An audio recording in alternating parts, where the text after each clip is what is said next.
Good afternoon, families. Happy Friday. I hope this finds you well and ready for the weekend.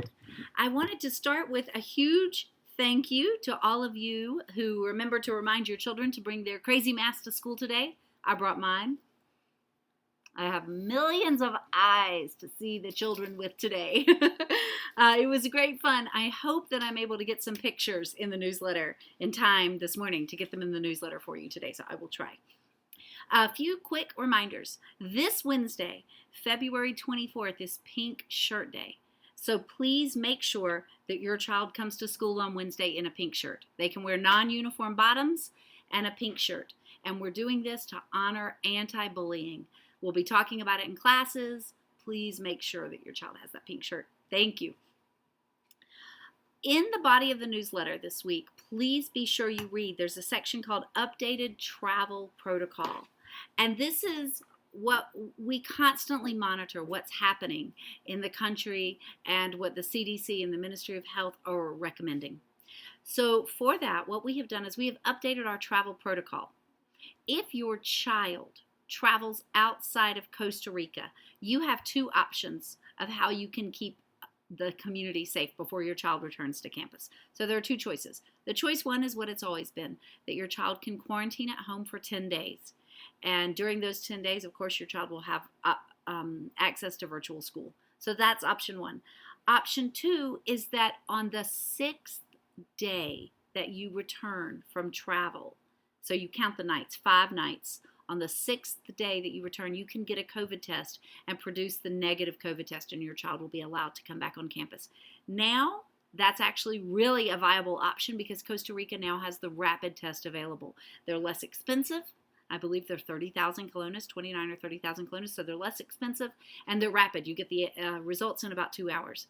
So that is a viable option now. So let's pretend you traveled and your plane lands on a Saturday. You would have Saturday night, Sunday night, Monday night, Tuesday night, Wednesday night. You would get the test on Thursday. And then if you have that negative result, your child could return to school on Friday. So it saves a few days. So that is an option.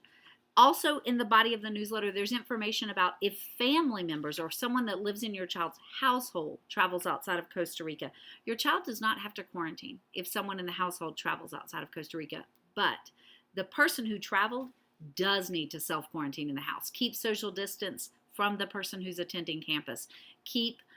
Wear a mask, those sorts of precautions, because we don't want someone in the household accidentally, of course, passing on the virus and then it coming to school. So please use that caution. All of this is in the body of the newsletter, and if you have questions, you can reach out to our school nurse, Martha Bello. Her email's in the newsletter. Just a reminder that our grace period for uniforms is about to end. I gave the grace period until the end of February. So if your child is on campus after the end of February, March 1st, they need to be in their uniform every day. PE shirts are fine. I want your kids comfortable. That's fine, but they need to be in a CDS uniform every day.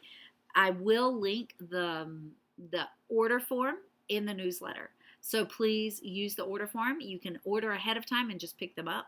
The store is open. You can come to school any day during school hours to the store. But March 1st, everybody in uniforms. For students who are attending school on campus, we all recognize that Wednesdays are a particular challenge because school ends early. And so you rush home, hurry home for your child to eat lunch, and then be online just for maybe a 15 or 30-minute meeting. We recognize that's a challenge. So for children who are attending school on campus, the Wednesday closure meeting will be optional, okay? It's optional. If you can make it home, if your child can make it home, and it's not a strain on your family, please have your child connect. But if it's putting a strain on your household, Wednesday only is optional, and that is only for children on campus. Those of you whose children are still in virtual school, your children are expected to attend the closure meeting every day. It's a different situation. Looking forward to the 4th term, I know many people are starting to really think about getting their kids. Those of you who have children in virtual school are really starting to contact me and say, I want my kids back on campus. And this is excellent news. I'm very, very happy to hear this. We will be sending out a survey before Semana Santa. of your commitment for if your child's going to attend the fourth term either in virtual school or on campus. Everyone needs to fill out that survey, even if your child is in school on campus now. You still need to fill it out. It's a recommitment for the fourth term. So when you get the survey, it'll come out in the next couple of weeks.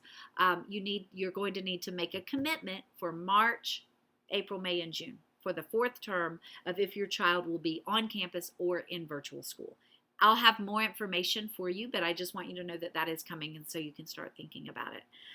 Looking forward to the fourth term.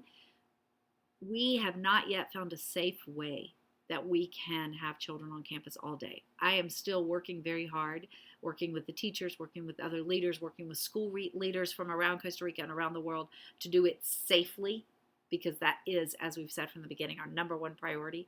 We have not yet found a way. So I will have the information for you before you're required to fill out that survey of what fourth term will look like. This coming Friday, we have Freaky Friday now. Remember, every Friday we'll have Freaky Friday. And thank you, everyone, again for remembering to wear your Freaky Fun masks today. Next Friday, this coming Friday, our Freaky Friday will be Hat Day. So please help your child find their favorite hat, their craziest hat. It'll be Crazy Hat Day for Freaky Friday. A couple notes for parents of elementary children. First of all, in the body of the newsletter this week, you will find the Animal Nations t-shirt order form. So if your child is new to CDS, or they've outgrown their shirt, or they don't have a shirt, please go ahead and fill in that Animal Nations order form. In the order form, you will see the deadline for payment and the payment information as to where to transfer the payment. Also, it has come to my attention, because I've seen it in classrooms, that some of our children in the older grades, 3rd, 4th, 5th grade, are wearing makeup. This is not appropriate. Children in school, whether they're on campus or in virtual school, should not be wearing makeup. So please, if your child wants to wear makeup, that's fine outside of school. But please, during school, your child is not allowed to wear makeup, and please make sure that your child is not wearing makeup. I appreciate your help with that. It's outside of the dress code, and we need just those fresh, perfect faces as they are. Again, Pink Shirt Day this coming Wednesday. Please make sure your child has a pink shirt. I am always available if you have questions or comments. Send me an email. Be sure to reach out to the counselors, Miss Espeleta and Miss Kova. They are very attentive. Your child's teacher should always be your first stop. So let me know if you have any questions. Have a wonderful weekend, and I will see you next week.